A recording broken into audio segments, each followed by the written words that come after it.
We had a couple of days of sunshine, and I guess that's as most as we can get in a row here. We're back into cloud and fog this morning. You might be able to hear the foghorn down at the lighthouse blowing in the background here every few seconds, but I thought I'd do a little update on the First Nations style Three Sisters permaculture garden. Plants are coming along quite nicely. I just did some weeding, and as I said, the only weeding that I'm going to do is in the mounds. The rest of the garden is just being allowed to go, and any of the weeds that I pull out, I'm just placing those in the garden to mulch down and put their goodness back into the soil as they die. But the plants are doing quite nicely. The squash and pumpkin plants are starting to run, and I can see some buds down in there. It'll be a while yet before I have any blossoms. The corn, the plants that I transplanted are, I don't know, I guess they've grown, close to 2 feet high, 1.5 feet anyway. And they're starting to show signs of their tassels coming out of the tops already. It's been years since I've grown corn because the raccoons get it here. I don't get any. I suspect that might happen this summer, but if anybody would like to leave a comment who grows corn frequently, if this is normal or if this is sort of corn bolting, but at 2 feet or even less than 2 feet, they're starting to show signs of the tassel coming out of the top. Anyway, it's happening, whatever's happening, I guess.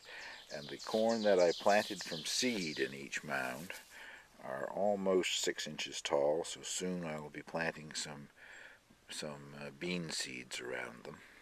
The beans that I have planted around the transplanted corn are doing really well. They're starting to climb. You can see this one is starting to wrap itself around the corn. You can see that in there or not. There's the runner on it starting to come up and wrap around the corn, but my corn's got to hurry up or the bean plants is going to be out over the top. Just to give you an idea of some of the other things that are coming up in this permaculture style garden. This is mullein, a wild verbascum, and there's a larger one over here that is starting to really shoot up, so that means that's going to bloom, which is good. It will have yellow blossoms on it that will attract other pollinators to the permaculture style garden. And here we have a digitalis foxglove.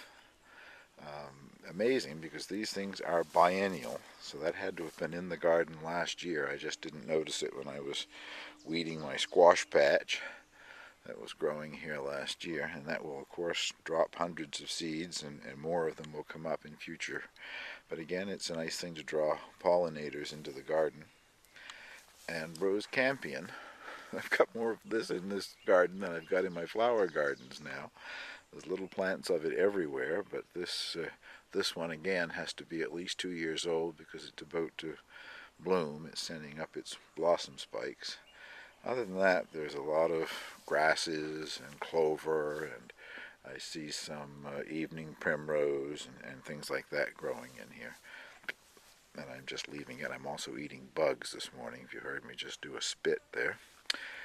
And I've set up my plant cam, a time-lapse camera on this post above one of the mounds, and it is set to take one photograph every hour, 12 hours a day from 8 a.m. to 8 p.m. daily.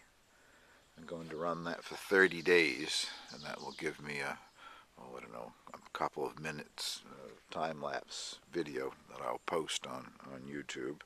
Hopefully this bed will shoot up and we'll get to see squash blossoms and maybe even bean blossoms by the time the 30 days are up.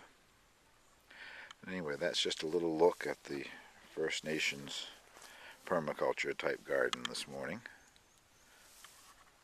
If you have any comments, particularly on that corn, I would appreciate it. Thank you for watching.